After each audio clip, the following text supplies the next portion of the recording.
فرق ایمپلانت و بریچ چی هستش؟ تو وقتی که یکی از دندونامون کشیده میشه و اطرافش دو تا دندون در مجاورت اون قسمتی که کمه دو تا دندون داشته باشیم، به وسیله برش دادن این دو تا دندون ما میتونیم یک بریچ درست کنیم که در اصل بدون عمل جراحی دندونی که کشیده میشه بعد از دو تا دندون مجاور استفاده میشه و ما میاییم به وسیله سرامیک این دو تا دندون وسط هم یک دندون اضافه میکنیم و این میشه بریج ما.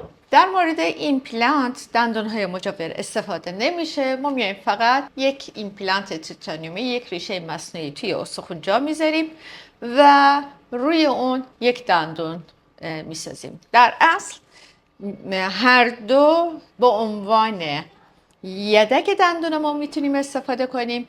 توی یکی دندونای مجاور رو استفاده میکنیم، برش میخوره، تراش میخورن. توی یکی توی خود استخوان یک دونه ریشه مصنوعی میذاریم و بعدش هم روی این ریشه مصنوعی میاریم یه دونه کران میذاریم.